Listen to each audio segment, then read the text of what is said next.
मैं पहुंच गई हूँ। कितनी देर हुई? 10 मिनट से राह देख रही हूँ। कब तक आ रहे हो? बस 5 मिनट में पहुंच रहा हूँ। मेरी जिंदगी का एक ऐसा भी पहलू है जो कोई नहीं जानता, और मेरे जीते जी कोई नहीं जानेगा। मेरी मौत के बाद भी। कभी कभी जो हम सुनते हैं वो एक राय होती है, हकीकत नहीं। कभी कभी जो हमें दिखता है वो उस राय के साए में बनी तस्वीर होती है। जरूरी नहीं कि वो सच की तस्वीर हो। साहब जी, मैं यहाँ डुमना के पास से गुजर रहा था, तब झाड़ियों में एक औरत की लाश दिखी है साहब जी।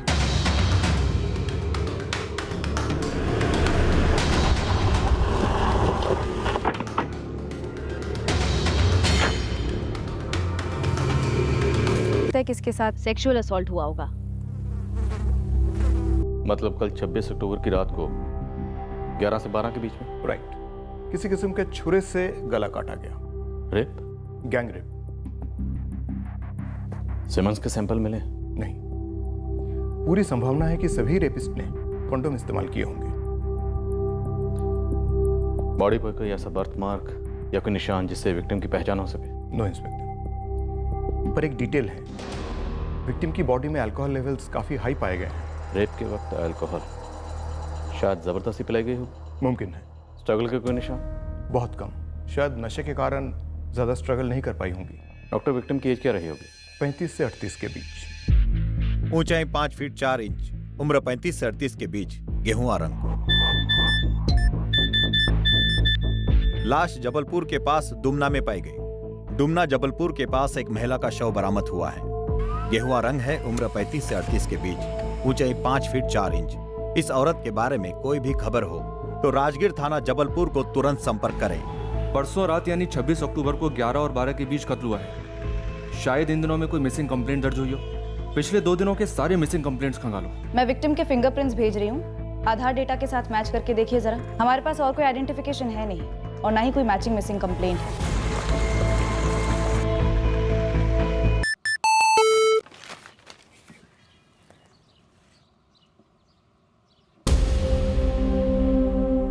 प्रियंका, प्रियंका, क्या हुआ? प्रियंका ये देखो। मीनाक्षी दीदी, ये क्या हो गया मीनाक्षी दीदी के साथ? पता नहीं, अभी फॉरवर्ड आई मुझे, लिखा है डुमना के पास लाश मिली है। पर दिवाली के बाद तो सुनीता दीदी वहीं रुक गई थी ना, धानापुर में, मीनाक्षी दीदी के साथ। जरा फोन लगाओ सुनीता दीदी को।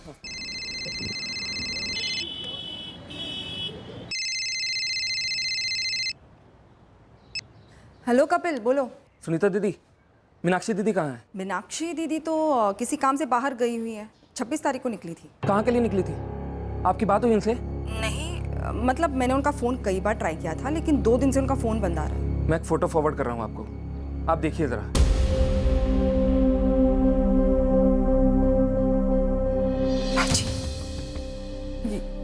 ये हैं तो मीनाक्षी दीदी।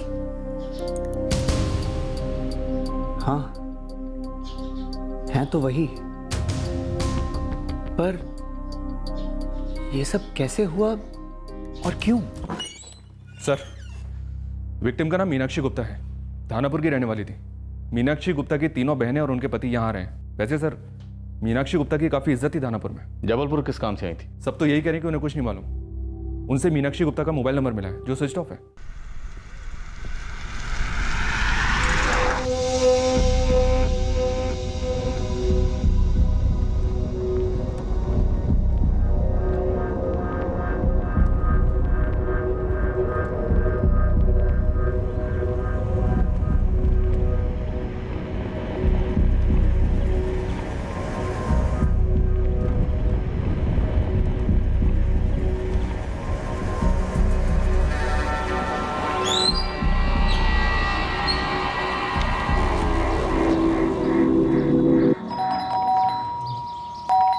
जान क्यों निकली जा रही है तेरी आशीष? इतनी घंटी क्यों बजा रहा है? गजब हो गया, मर्डर हो गया अपने मीनाक्षी जी का। क्या बक रहा है बे? ये देखिए, फॉरवर्ड आया है मुझे।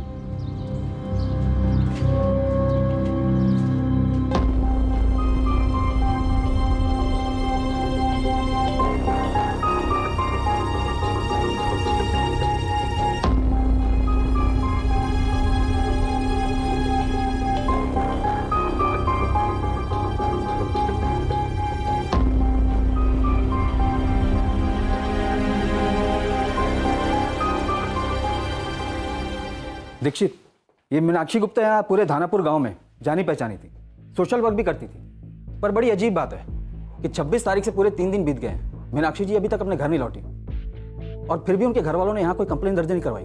लक्ष्मण, हमने इस मीनाक्षी गुप्ता के कॉल रिकॉर्ड्स मंगवाए हैं। तब तक तुम ये पता लगाओ कि मीनाक्षी गुप्ता धानापुर से यहाँ जबलपुर किसके साथ आई थी।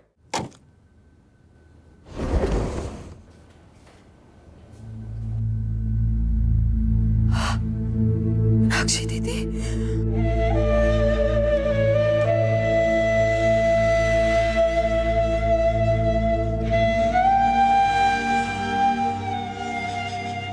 कैसे हुआ मैडम? किसने किया ये और क्यों? मीनाक्षी दीदी जबलपुर कैसे पहुंची? सवाल तो हमें पूछने हैं आपसे, वो भी कई सारे। मीनाक्षी गुप्ता यहाँ जबलपुर कैसे पहुंची, कहाँ पहुंचने चाहिए थे, इन सब के जवाब आप लोग देंगे। 2 दिन हो चुके हमें इसकी लाश मिले हुए, लेकिन आप लोगों में से किसी ने भी धानापुर में इसकी मिसिंग कंप्लेंट तक दर्ज नहीं की।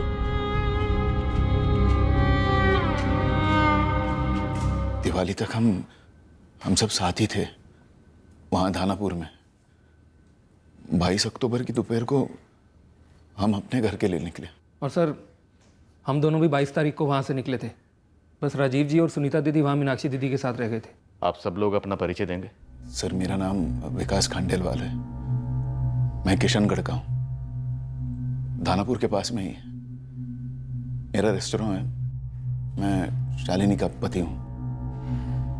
मैं शालिनी, चारों बहनों में सबसे बड़ी हूँ। मीनाक्षी मेरे बाद थी। मैं सुनीता, मीनाक्षी दीदी के बाद की बहन। ये मेरे मिस्टर हैं राजीव महाजन। हम लोग भेड़ाघाट में रहते हैं सर। सर, मेरा नाम कपिल जायसवाल है और ये मेरी बीवी प्रियंका जायसवाल, सबसे छोटी बहन। हम लोग दामोह में रहते हैं। और मीनाक्षी के हस्बैंड कहाँ हैं? मीनाक्षी ने शादी नहीं की थी। अच्छा, धानापुर में कब से रह रही थी? हम लोग चारों धानापुर में ही पैदा हुए, वहीं पले बढ़े। मीनाक्षी जिस घर में रहती थी वही हमारा मायका है। और आपके माँ बाप? जी वो बहुत पहले ही गुजर गए। मुझे और प्रियंका को मीनाक्षी दीदी ने माँ की तरह संभाला। हम सारे त्योहार वगैरह वही धानापुर में मनाते हैं। तो 26 तारीख की शाम को जब मीनाक्षी घर से बाहर निकली तो उसने आपको कुछ बताया कि वो कहाँ जा रही है, किससे मिलने जा रही है? नहीं, उसने कुछ बताया नहीं था। बस शाम की चाय के बाद लगभग 4:30 पौने 5 बजे वो घर से निकल। सुनीता, मैं जरा बाहर जाकर आती हूँ। जी दीदी। सर, मीनाक्षी दीदी का लगभग हर दिन किसी काम के सिलसिले में बाहर जाना होता था। कई लोग उनसे मिलने आते, वो कई लोगों से मिलने चली जाती। पता तो चला ही होगा ना सर आपको, समाज सेविका थी मीनाक्षी दीदी। और सर, धानापुर हाईवे पर उनका एक ढाबा भी है, अच्छा चलता है। इनकी मीनाक्षी दीदी ने खुद अपने बलबूते पर ही ये सब कुछ खड़ा किया। सुनीता जी, ये बात समझ में आई कि मीनाक्षी ने आपको ये नहीं बताया कि वो किससे मिलने जा रही है, लेकिन ये तो बताया होगा कि वो कब तक लौटेगी, रात के खाने तक लौटेगी या नहीं? जी नहीं, दीदी ने कुछ नहीं बताया। पर जब 26 की रात को नहीं लौटी, 27 को नहीं लौटी, 28 को नहीं लौटी और आज 29, आप लोगों को फिक्र नहीं? कोई मिसिंग कंप्लेंट नहीं? ऐसा नहीं है सर, सुनीता ने कई बार उनका फोन भी ट्राई किया था लेकिन बंद आ रहा था। और राजीव, मीनाक्षी दीदी कल रात भर घर नहीं लौटी है और उनका फोन भी बंद आ रहा है। अरे किसी काम में बिजी हो गई होंगी और उनके फोन की बैटरी खत्म हो गई होगी शायद। सर, मैंने उनका फोन कल ट्राई किया था, मैंने उनका फोन आज सुबह भी ट्राई किया, लेकिन मीनाक्षी दीदी का फोन स्विच ऑफ आ रहा था। 3 दिन से आपकी बहन का फोन स्विच ऑफ था, फिर भी आपको कुछ अजीब नहीं लगा? हमें तो सुनकर ही अजीब लग रहा। सुनीता जी, ऐसी कौन सी औरत होगी जो रात को बाहर रुकने वाली हो और अपने साथ एक ओवरनाइट बैग भी ना पैक करके ले जाए? तुम ही ने कहा कि मीनाक्षी की लाश उन्हीं कपड़ों में मिली जिन कपड़ों में वो घर से बाहर निकली थी। मैडम, वो ऐसा है कि मीनाक्षी अपनी मर्जी की मालिक थी। दानापुर में काफी काम किया है उसने, सभी लोग दानापुर में उसे जानते हैं। जो बात मैं आप लोगों को बताने जा रहा हूं उसे सुनकर आप लोगों को तकलीफ होगी। कत्ल के पहले मीनाक्षी गुप्ता के साथ सामूहिक बलात्कार किया गया। कत्ल और बलात्कार के वक्त मीनाक्षी के खून में शराब की काफी ज्यादा मात्रा थी। अब यह शराब उन्होंने खुद पी या किसी ने जबरन पिलाई, यह फिलहाल कहना मुश्किल है। जबरन पिलाई गई है सर। शराब तो दूर, मीनाक्षी एक सादा पान तक नहीं खाती थी। इतनी घिनौनी और क्रूर हरकत उसके साथ किसने की सर? जितने सवाल आप लोगों के पास हमारे लिए हैं, उससे कहीं ज़्यादा सवाल हमारे पास आप लोगों के लिए। आप लोग सही जानकारी देंगे तभी पता चल पाएगा कि किसने किसका क्या बिगाड़ा और क्यों बिगाड़ा।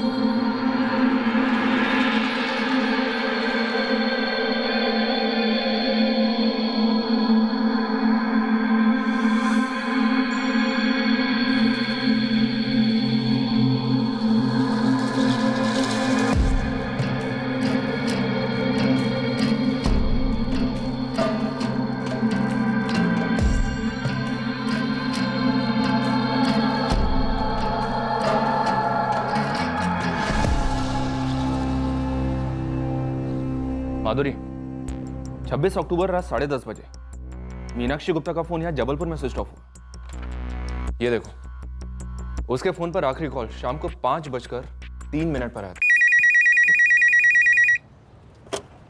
हेलो, ये नंबर कहाँ का है? जी ये दानापुर पीसीओ का नंबर है। आप कौन बोल रहे हैं? जबलपुर पुलिस से बोल रहे हैं। जी साहब, कहिए। मेरा नाम कमल चौरसिया है, किराने की दुकान चलाता हूँ साहब। क्या तुम मीनाक्षी गुप्ता को जानते हो? दानापुर में मीनाक्षी जी को कौन नहीं जानता साहब, सबको बड़ा धक्का लगा उनके बारे में सुनकर। 26 अक्टूबर को शाम को 5:03 पर मीनाक्षी गुप्ता को एक कॉल आया था तुम्हारी पीसीओ से। किसने किया था वो कॉल? 26 अक्टूबर शाम 5:03 पर। मीनाक्षी गुप्ता को आखिरी कॉल यहीं से गया था कमल चौरसिया? साहब फोन वहाँ पर है, लोग आते हैं सिक्का डालकर फोन कर लेते हैं, मैं इतना ध्यान नहीं देता। अबे चौरसिया, मोबाइल फोन के जमाने में ऐसा भी नहीं है कि लोग यहाँ भर भर के आते होंगे पीसीओ से कॉल करने के लिए। और वैसे भी तेरा ये दानापुर गांव इतना बड़ा भी नहीं है साहब। लेकिन मीनाक्षी जी बड़ी थी हमारे लिए, मुझे बहुत बुरा लग रहा है साहब। मैं याद ही नहीं कर पा रहा हूँ कौन आया था फ़ोन करने के लिए। लेकिन जो भी हो साहब, आप उसे बख्शिएगा मत। किसी को बख्शना मत। तीनों बहनें शालिनी, सुनीता और प्रियंका और उनके हस्बैंड विकास, राजीव और कपिल, सबके फ़ोन रिकॉर्ड्स खंगालो। पता करो कि 26 तारीख की रात को और उसके अगले दिन सब कहाँ थे। 26 तारीख से मीनाक्षी गायब और किसी को कोई फिक्र नहीं। सब फिक्र तो थी, लेकिन पकड़े जाने की। तभी तो मीनाक्षी गुप्ता को धानापुर से दूर जबलपुर में लाकर कांड किया। और जबलपुर में मीनाक्षी शायद किसी जान पहचान वाले से मिलने आई होगी। सर, मीनाक्षी के कॉल रिकॉर्ड्स में जितने भी जान पहचान वाले लोग हैं, सबसे बात शुरू हो गई है। साहब, 26 की शाम को 4:45 के आसपास मीनाक्षी गुप्ता धानापुर मार्केट से गुजरी थी, अकेली थी। प्रणाम। प्रणाम मीनाक्षी जी, प्रणाम। प्रणाम दिनेश जी। दिवाली की आपको शुभकामनाएं। आपको भी। लेकिन किस तरफ गई किसी ने ध्यान नहीं दिया। ये लोकल लीडर दिनकर पटेल, इसका कोई हाथ? पॉलिटिक्स वाले तो माहिर खिलाड़ी होते हैं साहब। वैसे दिनकर पटेल के बारे में अभी फिलहाल कुछ सुना नहीं है, लेकिन फिर भी मैंने 3 बंदे उसके पीछे लगाए हैं। ये मीनाक्षी गुप्ता एक सोशल वर्कर थी। ऐसा हो नहीं सकता कि उसका किसी के साथ कोई पंगा ना हुआ हो। 2 पंगे तो नजर के सामने आए। एक है नकुल पाल।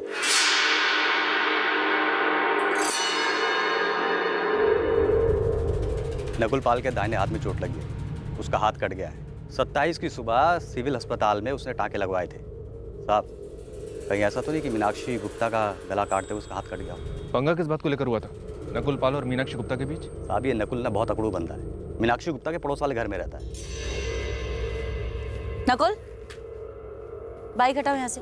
ये रास्ता पब्लिक को आने जाने के लिए, तुम्हारी प्राइवेट प्रॉपर्टी नहीं है। तो आप भी एक बात समझ लो ना कि दानापुर आपकी प्राइवेट प्रॉपर्टी नहीं है कि जब भी मन में आया किसी को पकड़ के लेक्चर सुना डाला। और मेरी बाइक कौन सा आपको आपके घर जाने से रोक रही है? ये तुम गलत कर रहे हो। तो गलती की सजा भुगतूंगा मैं। आप होती कौन सजा देने वाली? और मीनाक्षी जी, अपने सोशल वर्कर का रौब ना किसी और पे झाड़ना, मुझ पे नहीं।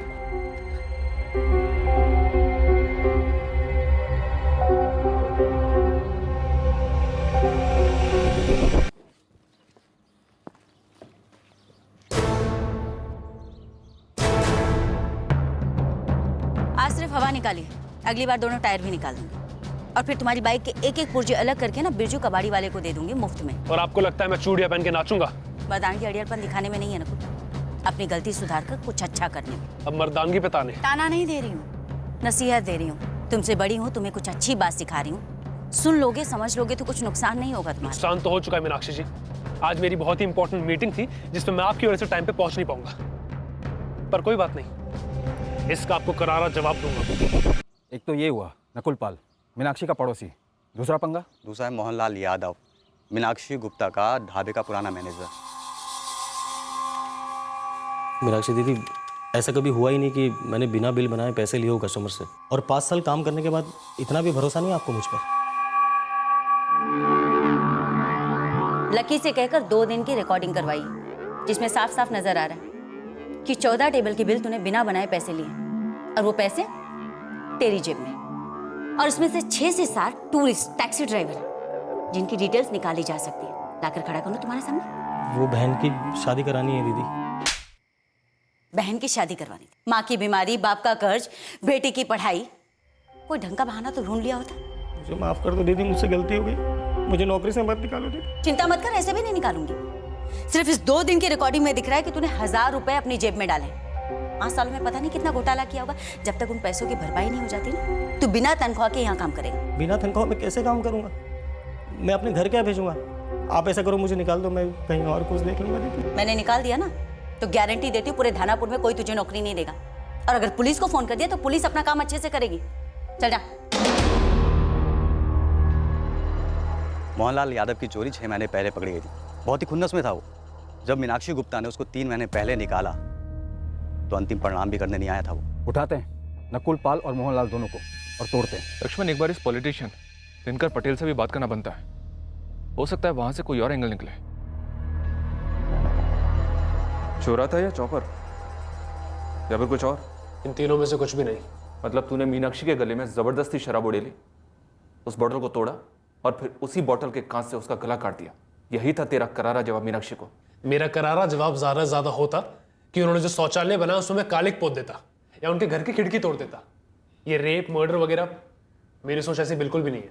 रेप और मर्डर के अगले दिन तेरे हाथ पर टाके लगे ना कुल, तेरे मुंह पर नहीं।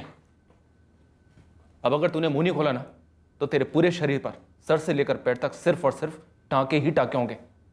एक तो 26 तारीख से लेकर आज तक मैं धानापुर से बाहर नहीं निकला, तो मैं जबलपुर में कैसे हो सकता हूँ? और सिर्फ वो औरत मीनाक्षी जी मुझसे नफरत करती थी, वो मेरे साथ यहां से लेके वहां तक क्यों जाएंगी?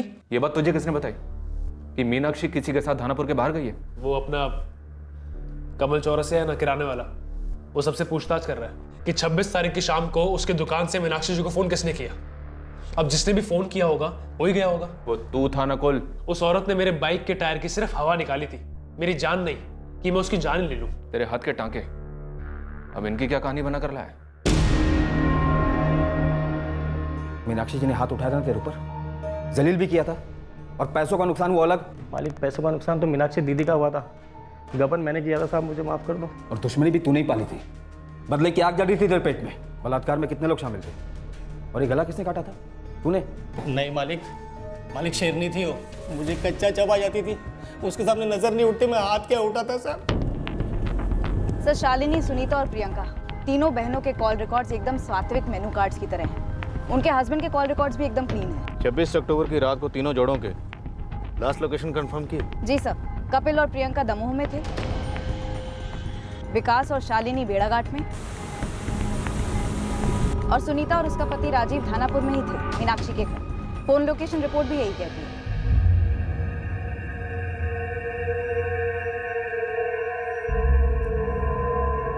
सुनीता, मीनाक्षी 3 रातों से नहीं लौटी, पर ये बात तुम लोगों ने किसी को बताई क्यों नहीं? मैंने कहाँ सोचा था कि ऐसा कुछ हो जाएगा। तब लगा था कि कुछ बोलूंगी तो चुगली जैसे लगेगा। फिर भी तुम्हें और राजीव को कुछ शक नहीं हुआ? जरा सा भी नहीं हुआ। इसलिए आपको हम दोनों पर शक हो रहा है ना दीदी, जो आप पुलिस वालों के सवाल दोहरा रही है। ड्रामा बंद कर सुनीता, मैं बस पूछ रही हूँ क्योंकि तुम और राजीव यहाँ पर थे। सिर्फ हम दोनों ही थे दीदी। आप और प्रियंका तो चल दी अपने अपने घर दिवाली मनाकर। मैं ही थी दीदी जिसे फिक्र थी मीनाक्षी दीदी की। आपको पता है बेचारी कितनी अकेली रहती थी वो, तो मैं रुक गई उसके पास। उल्टा हम ही पर इल्जाम लगाया जा रहा है। आओ प्रियंका, अब तुम्हें भी मुझसे कुछ सवाल पूछने हैं। मैं कब से सोच रही हूँ कि मीनाक्षी दीदी अपने साथ कुछ कपड़े नहीं लेके गई, कुछ बोल के भी नहीं गई, और 3 दिन से उनका फोन भी नहीं लग रहा था। तो आपको कुछ सूझा कैसे नहीं? कैसे सूझता? क्यों कुछ बोलती मैं? मैंने मरवाया है ना मीनाक्षी दीदी को। पर क्यों मरवाया? वो भी ऐसे रेप करवा कर। वो मुझे नहीं पता। एक काम करो, आप दोनों बहनें यहां बैठो, जवाब ढूंढो, लगाओ दिमाग अपना और पुलिस को फोन करके बोल दो कि सुनीता को फांसी पर चढ़ा दो। ठीक है ना? ठीक है ना?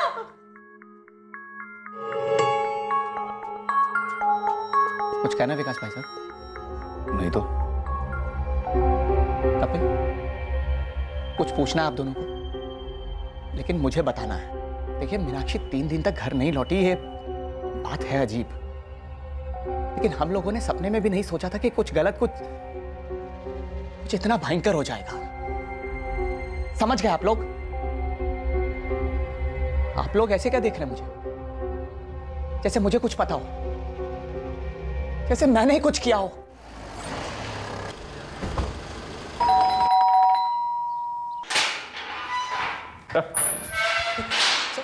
आपको इस गांव में जाना नहीं, वहां का पता क्यों जान रहे हैं? सर मैं निर्दोष हूं, मैंने कुछ नहीं किया है। बिना कुछ किए ही टांके लग गए हाथ में? इन टाकों का इस कांड से कोई ताल्लुक नहीं है। तो फिर किस कांड से ताल्लुक है, पता ना? माना कि नकुल अकड़ के बात करता है, गुस्से वाला मिजाज है उसका, लेकिन इतनी गिरी हुई हरकत वो नहीं कर सकता साहब। और उस रात तो हम यहाँ पर थे ही नहीं साहब, तीनों दानापुर के बाहर थे, नकुल और आप दोनों। जी नहीं, मैं और नकुल की माँ बाहर गए थे, नकुल घर पर था। तो फिर 26 की रात को ऐसा क्या हुआ घर पर, जिसके लिए नकुल को 27 को सिविल हॉस्पिटल जाकर अपने हाथ पर टांके लगवाने पड़े? वो हमें तो कुछ नहीं बता रहा। आपको कुछ बताया क्या उसने?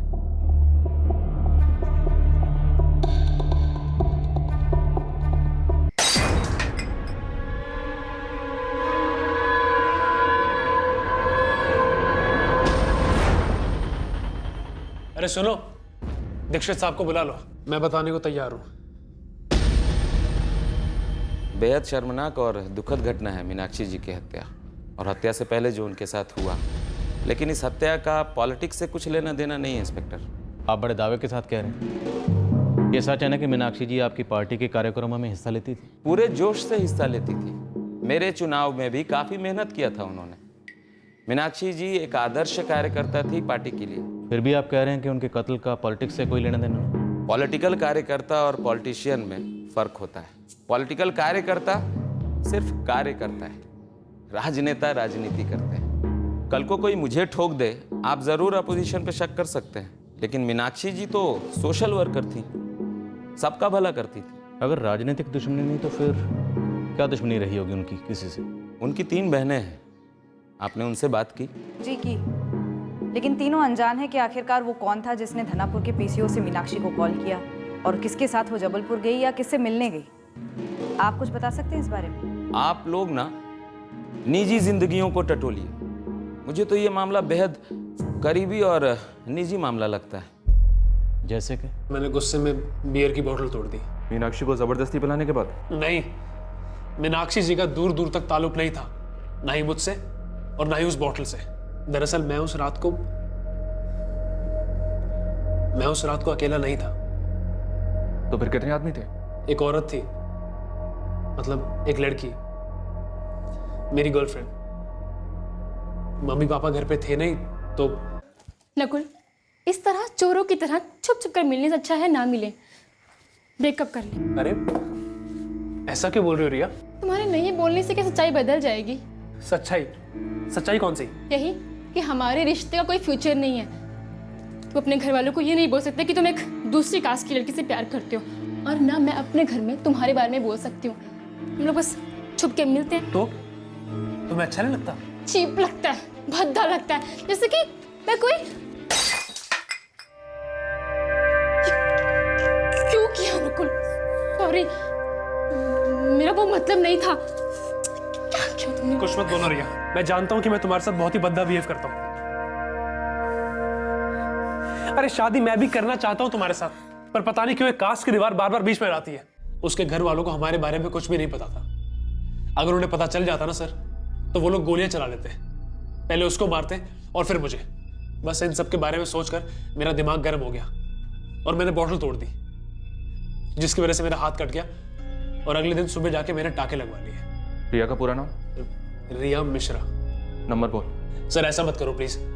सर आपको मुझे और कूटना है ना, आप मुझे कूट लो सर, पर सर रिया को इस केस में इन्वॉल्व मत करो। सर मेरे पेरेंट्स को नहीं पता है कि उस रात को रिया घर पे आई थी, और ना ही रिया के घर वालों को पता है। सर आपके इस कांड के तहकीकात में ना एक और कांड हो जाएगा सर। नकुल, नंबर दे।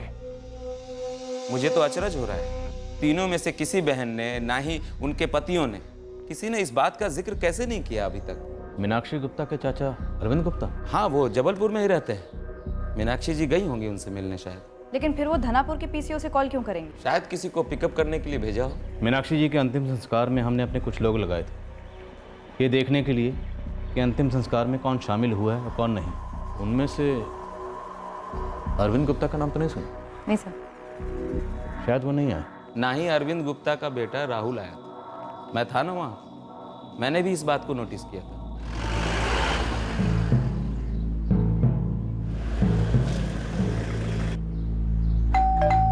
हे भगवान, मुझे तो यकीन ही नहीं हो रहा है। चाचा जी ने करवाया? अरविंद चाचा जी ने? देखिए, हम ये नहीं कह रहे कि उन्होंने करवाया। हम सिर्फ ये जानना चाहते हैं कि आप लोगों ने हमें इस चाचा जी के बारे में क्यों नहीं बताया? क्योंकि हमारे जहन में ये बात कभी आई ही नहीं। हम सपने में भी नहीं सोच सकते कि अरविंद चाचा ऐसा कुछ करवा सकते हैं। हाँ सर, मीनाक्षी दीदी और चाचा जी के बीच में बड़ा तगड़ा बैर था, पर चाचा जी ऐसा नहीं कर सकते। शालिनी दी, कहीं ये उस थप्पड़ का जवाब तो नहीं था? हे राम, इतनी गंदी तरीके से दुश्मनी निकाली चाचा जी ने। हमें इस दुश्मनी की कहानी चाहिए, पूरी कहानी। कहानी यही है सर कि मीनाक्षी दीदी ने प्रियंका और मेरी शादी कराने के बाद अपनी पूरी ताकत इस घर को बनाने में लगा दी। चाचा जी तो बहुत पहले से ही दावा कर रहे थे कि इस घर में उनका भी हिस्सा है, लेकिन तभी कोठी बहुत छोटी थी सर। मीनाक्षी ने अपनी कमाई से नए कमरे बनवाए, बगल वाली जमीन खरीदी, फिर चाचा जी इन सब का भी हिस्सा मांगने लगा। जी एक मिनट, ये कोठी हमारे दादू ने यानी आपके पापा ने हमारे पापा को बतौर तोहफा दी थी, जो हम चारों बहनों की है, जिसमें मीनाक्षी रहती है।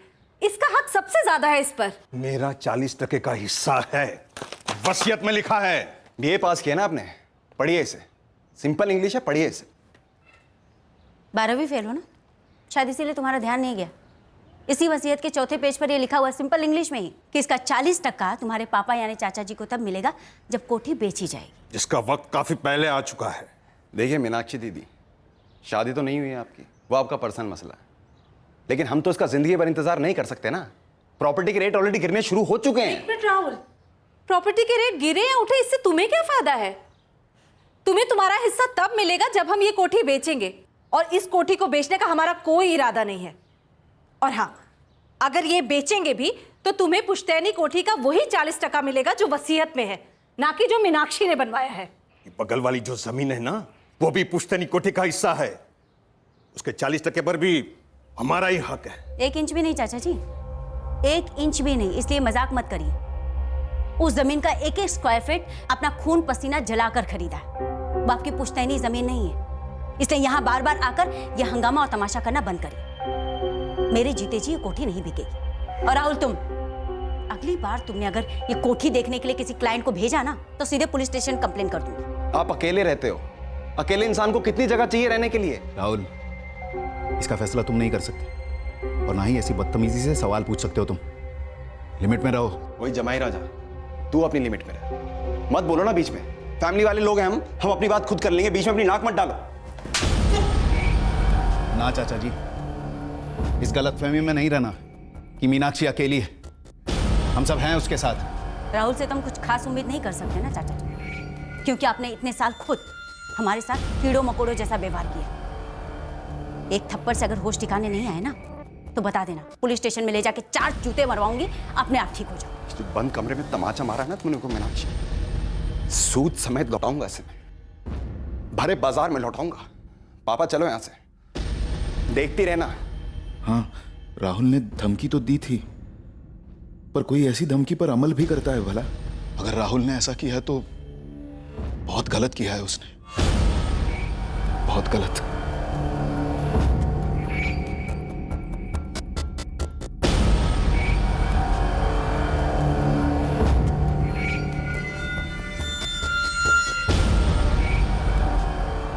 ये चाचा अरविंद गुप्ता और उसके बेटे राहुल गुप्ता वाली बात इन लोगों ने हमसे छुपाई क्यों? जहन में नहीं आया ऐसे बोले। गड़बड़ है, कोई अहम बात है जो छुपाई जा रही है। वैसे सर ये राहुल की धमकी नकुल पाल की उस करारे जवाब वाली धमकी से कुछ खास अलग नहीं है। सर नकुल की गर्लफ्रेंड रिया से बात हुई? हाँ माधुरी, रिया ने कबूल किया। उसने बताया कि उस रात नकुल के साथ वो उसके घर पर ही थी। नकुल ने बॉर्डर तोड़ी जिसकी वजह से उसका हाथ कट गया। ये ढाबे का मैनेजर मोहनलाल, पड़ोसी नकुल और जबलपुर वाले चाचा अरविंद और उनका बेटा राहुल। रंजिश के सभी एंगल्स हमें ना तो इन 3 बहनों से और ना ही उनके पतियों से मिले। सब के सब एंगल्स हमें बाहर वालों से मिले। क्यों?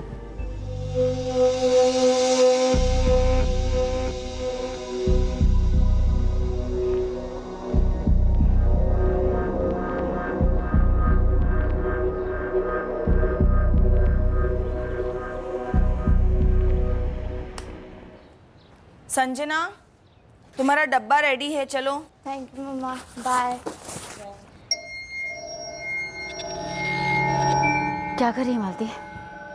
फ्री हो गई क्या? बस अभी अभी किचन समेटा है। तू बता क्या कर रही है? खाना खाया? मन नहीं कर रहा, तो थोड़ी देर के लिए मुझसे मिलने आ जाएगी? तो उससे बात करने का मन कर रहा है। एक 15 मिनट दे दे, कल की रसोई की कुछ तैयारियां करनी है। ठीक है, पर जल्दी आ जाना प्लीज। अगर अकेलापन इतना ही खाए जा रहा है तो शादी क्यों नहीं कर डालती? अब किसका इंतजार है? बताऊं? क्या रे, मुझसे क्या छुपाएगी तू? ये छुपी हुई बात तो है ही नहीं। हमारा मीनाक्षी के बीच कोई प्यार व्यार नहीं था, फिर झूठ मूठ का शौक क्यों व्यक्त करे? सर वैसे भी हम किसी के अंतिम संस्कार में जाए ना जाए, हमारा पर्सनल मामला है ना। भरे बाजार में मीनाक्षी को सूद समेत थप्पड़ तुम ही लौटाने वाले थे ना? सर भरे बाजार में किसी को थप्पड़ मारना और मर्डर और गैंग रेप में बहुत फर्क होता है, और वो भी मेरी चचेरी बहन के साथ।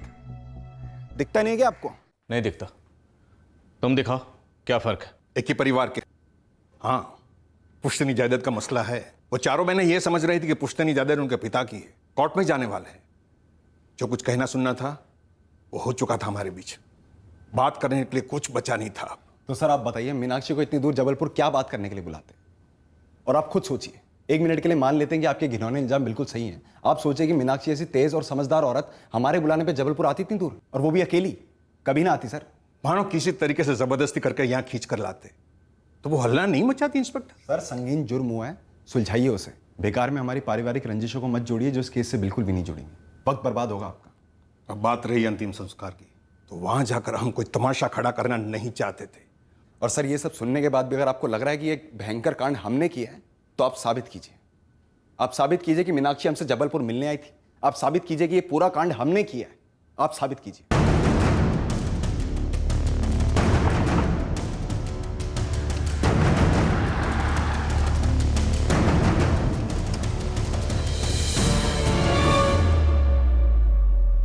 हमारे पास पोस्टमार्टम की डिटेल रिपोर्ट आ गई है। जैसा कि मुझे बताया गया था, मीनाक्षी शादीशुदा नहीं थी, इसलिए मैंने कुछ और डिटेल्ड एनालिसिस की। कोई ऐसी डिटेल जो हमारे काम आ सके? जी है।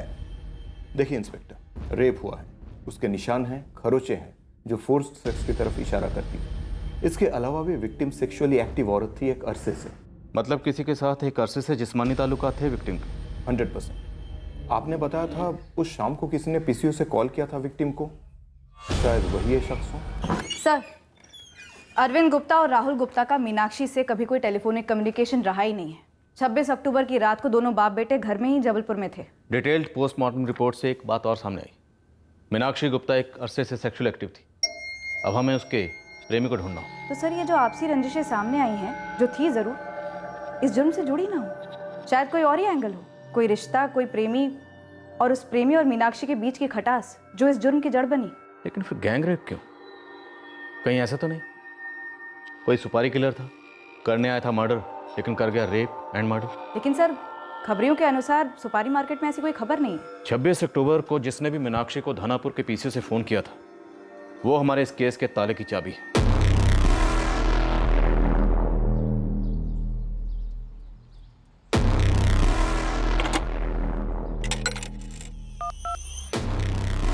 हाँ, मैं पहुंच गई हूँ। कोई और बात है जो ये तीनों बहनें शालिनी, सुनीता और प्रियंका हमसे छुपा रही हैं? राजीव, कोई भी काम हो, जरूरत हो, तो बेझिझक फोन करना। हाँ विकास भाई साहब, हम लोग भी बस 2-3 दिन यहाँ और रुकेंगे, उसके बाद अपने घर के लिए निकलेंगे। सुनीता, चाचा जी का फोन होना है तो कोई बात ही मत करना, हम सब मिल बैठकर सुलझाएंगे ये मामला। जी दीदी। सुनो, शालिनी दीदी और सुनीता दीदी को जो भी सही लगे मान लेना, हमें जो भी मिलेगा वो हमारे लिए सही रहेगा। मुझे ये बात हजम ही नहीं हो रही। मीनाक्षी दीदी 3 दिन से गायब थी, उनका फोन पे भी कांटेक्ट नहीं हो पा रहा था, और सुनीता दीदी को फर्क ही नहीं पड़ा। देखो प्रियंका, ऐसे वक्त पर अपनों पे शक करना ठीक नहीं है। हम एक परिवार है, ऐसे वक्त पर हमें एकजुट होकर रहना चाहिए। 3 दिन तक सुनीता का चुप रहना, ये बात खटक तो रही है। जी सर, सुनीता डायरेक्ट शक के घेरे में आ जाती है। लेकिन सर, अगर सुनीता किसी साजिश की करता धरता होती तो वो 3 दिन तक चुप बैठने का खतरा क्यों उठाती, बल्कि पहले ही दिन शोर मचाती, हल्ला मचाती, ताकि कोई उस पर शक न करे। तो फिर कौन है इस साजिश का करता धरता? ऐसा कैसे हो सकता है कि मीनाक्षी की तीनों बहनें, शालिनी, सुनीता और प्रियंका, इनमें से किसी ने भी मीनाक्षी के प्रेमी का जिक्र तक नहीं किया? सर, एक ट्विस्ट है। और एक? बोलो। पोस्टमार्टम में शराब के लेवल्स काफी हाई थे। हम अभी तक ये मानकर चल रहे थे कि मीनाक्षी को जबरदस्ती शराब पिलाई गई होगी, लेकिन सर अब ऐसा लग रहा है कि शायद ऐसा ना हुआ हो। साहब, ना किसी परिवार वाले से ये बात सामने आई, ना मोहल्ले वाले से। फिर कौन? ये खबर मैंने कबाड़ के बीच से खोद के निकाली है साहब। धनापुर के बिरजू कबाड़ी वाले ने बताया। शायद पीती थी मीनाक्षी जी। क्या? महीने के 6 से 7 विलायती खंडे कहीं नहीं गए, कभी कभार तो 8, 10, 12 तक भी हो जाते थे।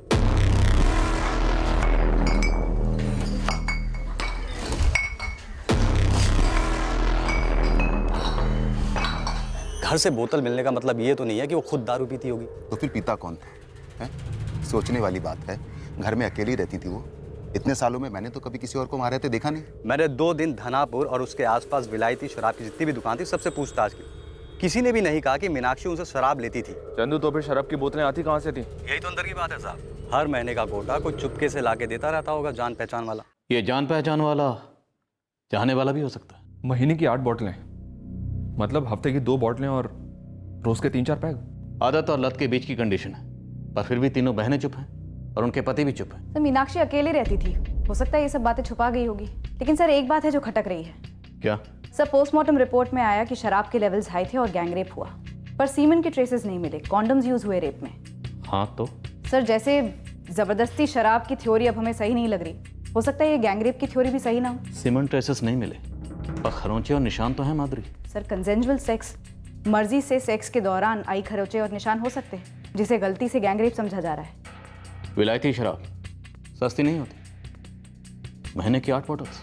सर, मीनाक्षी की खुद की आमदनी बुरी नहीं थी, और प्रेमी की आमदनी भी अच्छी खासी हो सकती है, और पॉलिटिक्स में आमदनी अच्छी होती है। दिनकर पटेल, वो मीनाक्षी का प्रेमी हो सकता है। होने भी हो सकता है, तभी उसने हमें मीनाक्षी का चाचा और उसकी प्रॉपर्टी के एंगल में गुमराह किया। पॉलिटिशियन है, खेलना, गुमराह करना, घुमाना रोज का काम है।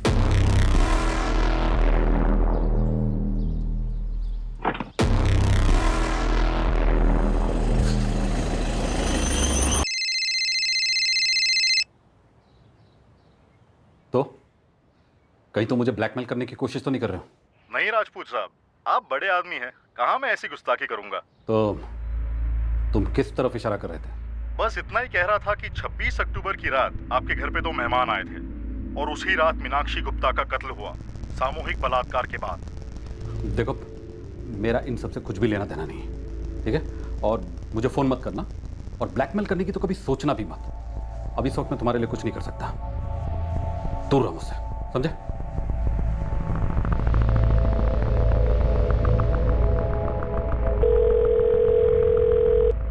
हेलो जी, मैं मालती रघुवंशी बोल रही हूँ, धानापुर से। जी मालती जी, बोलिए। वो मीनाक्षी गुप्ता के बारे में कुछ बात बतानी है। मीनाक्षी मेरी बहुत करीबी सहेली थी, बचपन की सहेली। आप मीनाक्षी गुप्ता के मर्डर के बारे में कुछ जानती हैं? जी, ये बात उसके मर्डर से जुड़ी है या नहीं ये तो मैं नहीं जानती, लेकिन मीनाक्षी गुप्ता के बारे में कुछ बात है जो शायद कोई नहीं जानता मेरे अलावा, जो मुझे लगता है मुझे आपको बतानी चाहिए। सुनीता, मालती को लगता है कि मीनाक्षी के कत्ल के पीछे सुनीता हो सकती है। सर एग्जैक्टली ऐसा नहीं कहा मालती ने, पर मालती को लगता है शायद सुनीता इसके पीछे है। प्रॉपर्टी के लिए? तब तो हो सकता है सर सुनीता ने अगुवाई की हो, बाकी दोनों बहनें और उनके पति भी शामिल हो। बात कुछ क्लियर नहीं है सर। मालती ने कहा वो खुद आकर बताएगी, पहुंच रही है थोड़ी देर में, पर वो कह रही थी कि मीनाक्षी ने उसे कुछ ऐसा बताया था जो कोई और नहीं जानता है। बताऊं क्या रे, मुझसे क्या छुपाएगी तू? देख तू ना, मुझे गलत मत समझना, फालतू की बातें मत कर, बोल ना। मैं ना कुछ कर रही हूँ मालती, कुछ करती आ रही हूँ। कोई भी सुनेगा तो यकीन नहीं करेगा। ये तेरी ड्रिंक की आदत, तो फिर मेरी जिंदगी का एक ऐसा पहलू जिसे कोई नहीं जानता, नहीं मेरे जीते जी कोई जान पाएगा, और मेरी मौत के बाद भी गुप्त रहेगा। कितना सस्पेंस बना रही है, बता ना।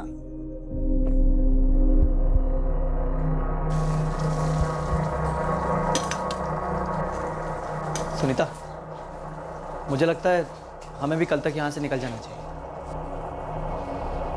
मुझे डर लग रहा है राजीव, चाचा जी कहीं घर पर कब्जा ना कर ले। अरे हलवा पूरी है क्या जो कब्जा कर लेगी? मैं विकास और कपिल से बात करता हूँ। अब इस मामले का हल साथ में बैठकर ही निकालना होगा सुनीता। बहुत कुछ हो चुका है, अब इसके आगे किसी को भी किसी से डरने की कोई जरूरत नहीं।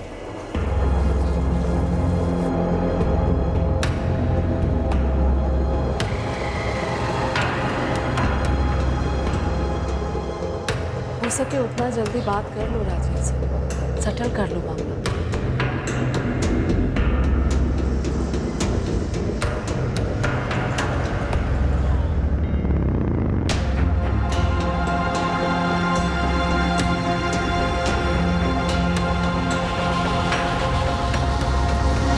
मीनाक्षी गुप्ता के बारे में हमने जो भी जाना वो दूसरों की राय थी, पर मालती मीनाक्षी की सहेली को राय नहीं बल्कि एक छुपी हुई हकीकत बयान करने हमारे पास खुद चलकर आई थी। मालती ने हमें जो बताया वो मीनाक्षी की जिंदगी का एक अलग पहलू था, एक ऐसा पहलू जिसे हजम करना आसान नहीं था, पर उस वक्त उसकी सच्चाई नापने का कोई मापदंड भी नहीं। इस मर्डर केस के हल होते होते कई ऐसी चौंकाने वाली सच्चाइयों के, कई झूठ और फरेब के पर्दाफाश हुए। इस केस का पूरा पर्दाफाश हम कल रात करेंगे।